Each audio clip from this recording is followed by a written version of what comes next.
Tonight, the Environmental Protection Agency, EPS, held an emergency meeting with some steel manufacturing companies, United Steel and Ryder Steel, over concerns of air pollution at the areas they operate at, the Free Zones Enclave. This follows investigations by Joy Business that showed air pollution in the area was jeopardizing the health of workers. Deputy Executive Director of the EPA, Ebenezer Apasampong, tells Joy Business both steel factories have agreed to stop production by the end of January 31 should they fail to install air pollutant control systems.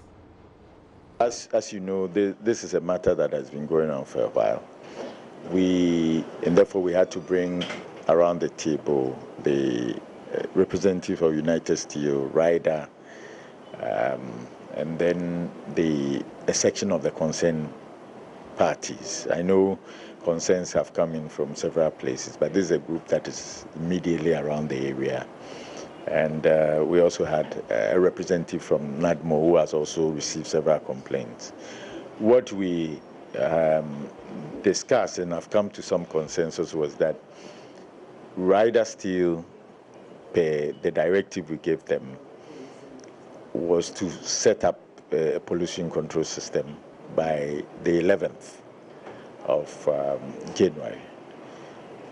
That they've confirmed has been done. We are to do a follow-up visit to ensure that the system that has been put in place is actually working as we want it to be. So a team will visit Ryder tomorrow as an initial step to look at it. The United still has up to 31st of January to put in a pollution control system. The indication from this meeting is that they are on course and that by the end of, by 31st, they'll be able to install that system. So we have agreed to pay a visit on the 3rd of February. We would also take opportunity to invite the press to visit. I think it's the same 3rd of February in the afternoon, 2 p.m., so that everybody would have an opportunity to look at hopefully the two places together, and then we'll see how much work has been done, and then from there we'll continue to monitor to ensure that the system that has been put in place is actually effective to address the issue.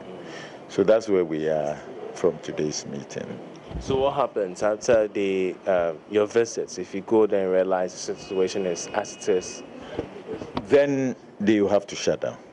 Yeah, there will be no. And the meeting also, that was one of the positions that, look, if at the end of 31st nothing is not working, then immediately the systems will have to they have to stop production. There will be no compromise on that matter. But this isn't the first time that you've ordered them to shut down. So what has changed this time around? What has changed this time is the evidence that something is being done to solve the problem. And the confirmation that they've actually carried out the directive to install a pollution control system. The next step is that if the system that has been put in place is effective, then the matter is gone. Okay. It doesn't mean that you will not see some smoke. I mean, that was actually put on the table. You will, but the smoke should meet our standard. Okay. And it should not be what you are seeing. No, there should be an improvement of the situation. If it's not meeting the Ghana standards, then it's obvious that we've given enough time, and it's time to actually apply the last option that we have, to shut down completely until they fix the problem. Now, commercial motor riders, popularly known as Okada, say any attempt by government to enforce a ban on their trade will render them jobless. Speaking to Joy Business, some of them indicated they derive at least 150 Ghana cedis from daily rides, describing the business as lucrative. Fredo says they rather want government's regulation and education. There's more in this report. It's really getting heated. A number of people think government should take firm stance to ban Okada riding in this country. And others also, like those who are in this business, are saying no. They have no other job to do aside riding Okada. And this is what really put food on their table. And if government would rather consider regularizing it and structuring their operation, it would be much better than considering an outright ban. We are all Ghanaians. So I don't know the kind of work he's expecting me to go and do. And I know a lot of bad boys from Konkomba, Agbegbuloshi. I've known these coastal areas and these bad areas. I know a lot of bad boys, criminals, robbers. But since Okada came, they've stopped because the Okada work. They do their work all right and they get money. If you are a Ghanaian, you are in the country, you don't have any work to do, what will you do? Since the time Okada came, have you ever heard of Kwashe before? Have you ever heard of it? How many times? But the time Okada no day, you go here, today Kwashe Nima, Ashiyama, Konkomba, Agbegbuloshi, Circle. This time self, criminals, they decrease for sec because Okada work day. What will you say has been the benefits in terms of monetary terms? When you come a day, for instance, how much are you able to get before you close? For that one, I will not say, man, I will not tell you. But things were really hard. Before I entered into Okada, things were really hard. They believe when government wants to take tax from them, they are willing to pay. A day, I make like, let's say, normally a day, 150 cedi a day. Yeah, that's what I make a day, 150 cedi. In these 150 cedis, the government didn't take any tax from you, right? No, there's tax. I have road working insurance, you understand? So what tax again? Okay, so recently the doctors from the Kolebu Teaching Hospital were saying that a number of you, some of you really, have been riding recklessly. So the accident is becoming too much. So they are calling on the government to ban the Okada riding. What do you make of this call? No, they cannot ban it. Why should they ban it? Because of accidents. Accident is normal to have an accident. If you are a rider, you're supposed to, you know you are carrying a passenger, so you have to be careful. You understand? You don't ride anyhow. You understand? Accident is accident. That's why they call it accident. It happened. You understand? So if you are a rider, you're supposed to have two. If you are an Okada rider, you're supposed to have two helmets. And always you have to be careful. Will you say this business is lucrative? Yeah. Yeah, for me. You understand? That's what I do. I don't have any job anywhere. Yeah. So if they ban it, what else do they want us to do? A number of them, as you can see behind me, are raising concerns. They are saying should this Okada business be banned, they really have nowhere to go until government really put measures in place to provide them with work to do. Here at Circle, I am Fred Zuho for Joy Business.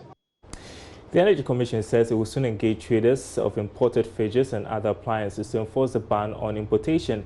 Although the Commission admits second-hand fridges are smuggled into the country, it says engaging traders can be a step closer to ensuring that smuggling of these appliances cease. Hubert Insozan is Inspector in charge of energy efficiency at the Energy Commission. In a consignment and you don't declare what you have, then you are smuggling the product.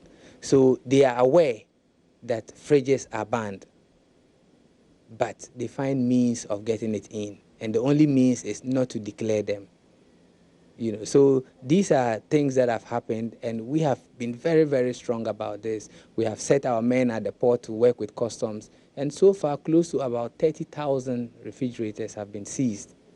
So even though you see these things also in the market, the next step is to go to the market and do the seizure from there. Because if there is a source and somebody is getting it at the end, and you stop the end, person from getting the source will have nobody to supply. And that is the way forward. So we are giving, as part of our work program, we will be engaging the importers on this. They are aware it's banned, so ideally we don't expect to see it. The next thing is the market. How do you get your stock?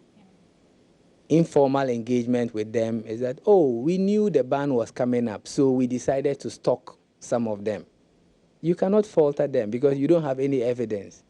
So the excuse they are giving now is that what you are seeing in La Paz, in Kaneshi, is not imported, but they are old stock. And I think there's a way forward.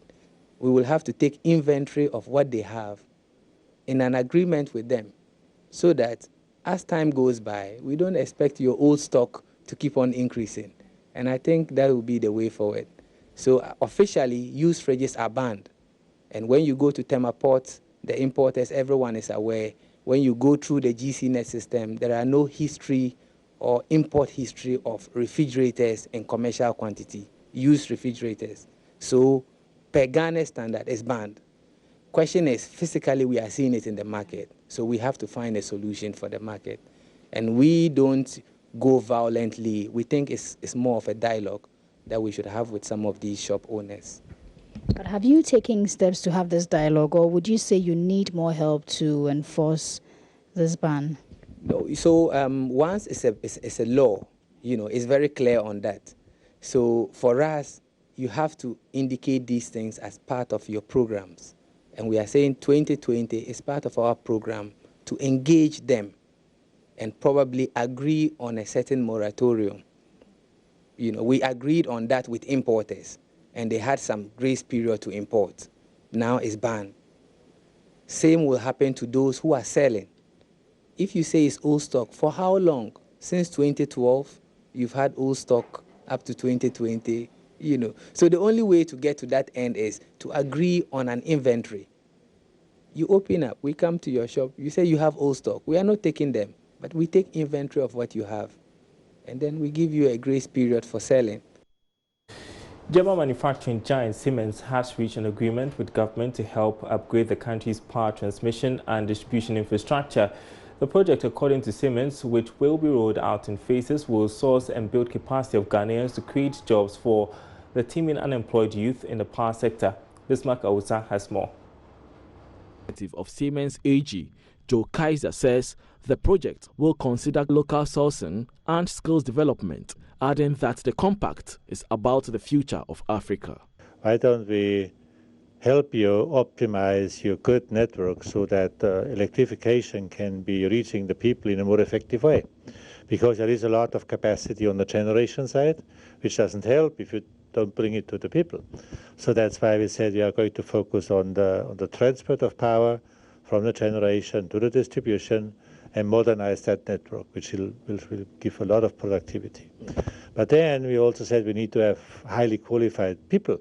So we need to, have especially young people, need to train them so that they can operate well in a modernized and modern infrastructure environment.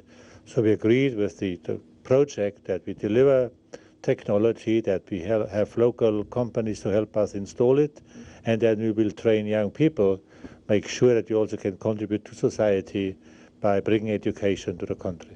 Mr. Kaiser also reacted to the concerns of excess power supply, which is said to be having a toll on the country's expenditure. I think what we see is, there is capacity. There is also many independent power producers who are entitled to supply to the grid. Obviously, so the good news is if you privatize it, it's typically good for competition. But sometimes if it's not tightly coordinated, what you see is that even expensive energy comes to the grid. And I just don't think that people deserve expensive energy.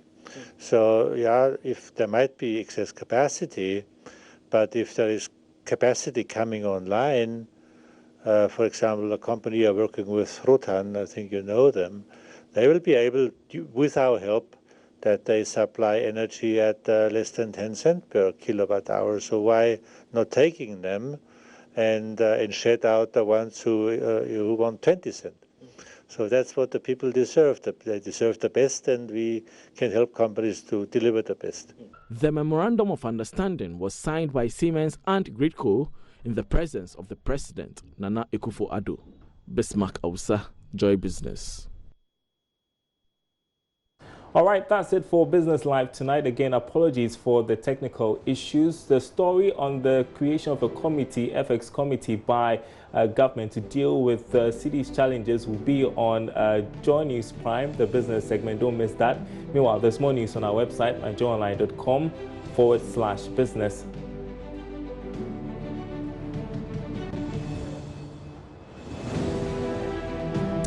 Thanks for watching. My name is Darryl Kwao.